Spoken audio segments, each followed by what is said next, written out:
Saudara sekalian, masyarakat di Kabupaten Muara Enim yang saya cintai, juga yang saya hormati dan saya amat cintai, yang turut menghadiri acara pada pagi dan siang hari ini,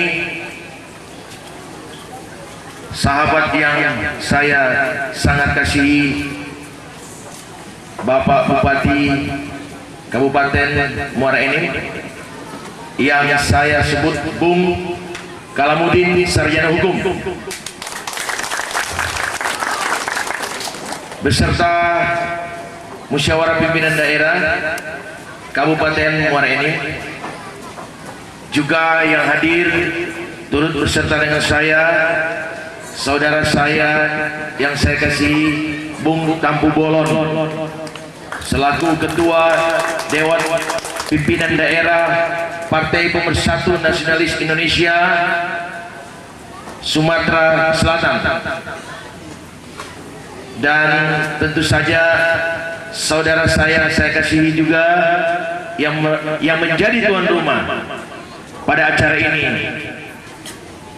Bung Sumadi. Bahkan saya tidak lupa mengucapkan terima kasih kepada aparat keamanan, baik dari Polres, Polsek maupun dari Kodim dan Koramil. Para ulama juga yang turut hadir bersama-sama dari Palembang menuju ke Kabupaten Muara Enim beserta dengan rombongan saya. Juga yang saya tidak lupakan, rombongan dari Jakarta yang turut mendampingi saya, salah satu ketua organisasi Bung Alam Sagala. Saudara-saudara sekalian, ini menandakan bahwa ada satu komitmen politik, komitmen bersama untuk kepentingan rakyat, kepentingan bangsa, dan kepentingan negara. Atau mau rekreasi, namun karena terpanggil untuk merubah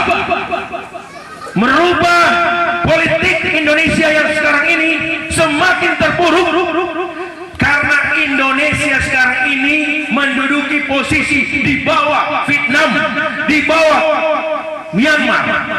Sungguh ironis, negara Indonesia yang kaya raya, dari Sabang sampai ke Merauke yang berjuta-juta hektar tanah pertanian. Sungguh ironis kalau kita tidak mampu mengekspor beras dan kedelai. Sebab kepala banteng dalam segitiga dirubah menjadi burung Garuda. Saya jawab, pertama adalah atas permintaan Departemen Kehakiman dan HAM untuk merubah lambang atau logo partai berikut nama partai. Kedua, selain kita tunduk pada undang-undang, kita juga membahas bersama-sama dengan beberapa deklarator pendiri dari PNI Bersatu pada waktu yang lalu. Ketiga, hasil dari sholat istiqoroh saya selama 4 hari, karena memang ada kebingungan mengapa tidak mempertahankan lambang kepala banteng dalam segitiga, mengapa harus merubah dengan lambang yang lain. Tetapi dari hasil istiqoroh tadi, kemudian dengan membaca literatur atau membaca buku-buku dari ayahanda Bung Karno, pada saat Bung Karno menggali Pancasila pada pidato tanggal 1 Juni 1945, pidato lahirnya Pancasila, Bung Karno mengatakan bahwa Pancasila ini digali dari bumi Nusantara yang telah terpendam selama 350 tahun lamanya. Petunjuk Allah. Karena selama kehidupan saya, apabila saya ragu, saya bingung, saya minta petunjuk kepada Allah Subhanahu wa Ta'ala, Tuhan yang Maha Esa. Tempat kita mengadu, tempat kita memohon, tempat kita meminta perlindungan. Sehingga ada pemikiran saya pada waktu itu, mengapa Bung Karno tidak menggunakan lambang negara dengan harimau? Seperti Malaysia ada harimau, 2 harimau di sisi kiri kanan. Mengapa tidak menggunakan lambang gajah?